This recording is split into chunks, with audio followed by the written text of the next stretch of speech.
Alright, let's dive into something that's been blowing up, literally and figuratively, in the news lately. If you've been keeping an eye on global events, you've probably noticed the chaos unfolding in the Gulf region. Oil prices surging back to $100 a barrel, ships getting attacked left and right. It's like the world's energy supply is caught in a high-stakes game of chess. But here's the thing, this isn't just about oil prices or ships. It's about geopolitics, power struggles, and the fragile balance of global trade. So, let's break it down. First off, the attacks on ships in the Gulf are nothing short of alarming. We're talking about 13 ships struck in just over 2 weeks, according to the UK Maritime Trade Operations.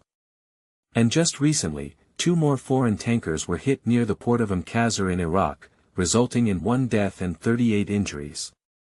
Personally, I think what makes this really interesting is the timing. These attacks coincide with Iran's threats against ships passing through the Strait of Hormuz, a critical choke point for global oil supply. Coincidence? I doubt it.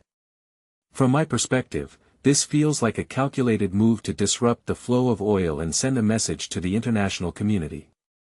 Now, let's talk about the oil prices. Brent crude hitting $100 a barrel is a big deal, especially when you consider that this is happening despite countries like the US and the UK releasing emergency reserves. What many people don't realize is that oil prices aren't just about supply and demand, they're also a barometer of geopolitical tension. When ships are getting attacked in a region that supplies a fifth of the world's oil, the market reacts. And it's not just the Gulf, the conflict in the Middle East, with Israel and Iran trading strikes, is adding fuel to the fire. If you take a step back and think about it, this is a perfect storm of instability. What this really suggests is that we're not just dealing with isolated incidents, we're seeing a broader pattern of escalation. Iran's threats, the attacks on ships, the rising oil prices, it's all connected.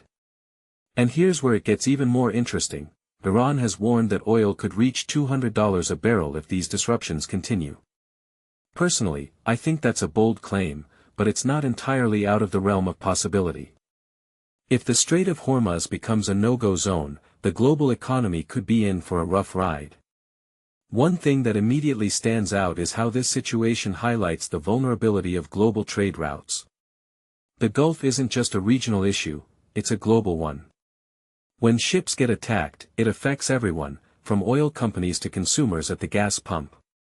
What makes this really fascinating is how quickly things can spiral out of control. A single attack can send shockwaves through financial markets, and that's exactly what we're seeing right now.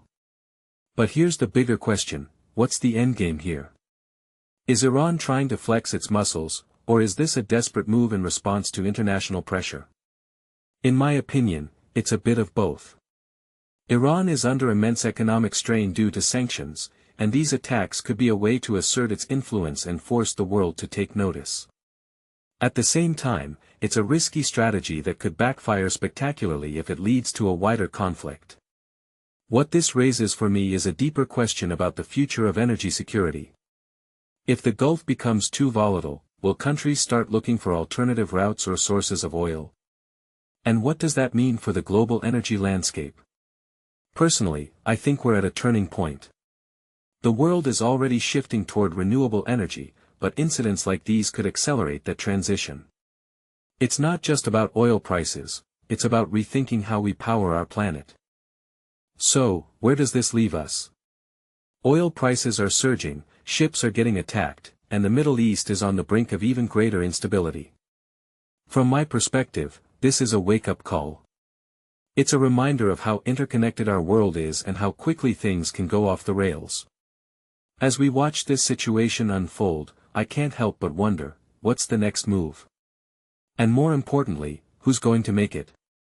Let me know what you think in the comments below. How do you see this playing out? Is this the new normal, or is there a way to de-escalate the tension? Let's keep the conversation going.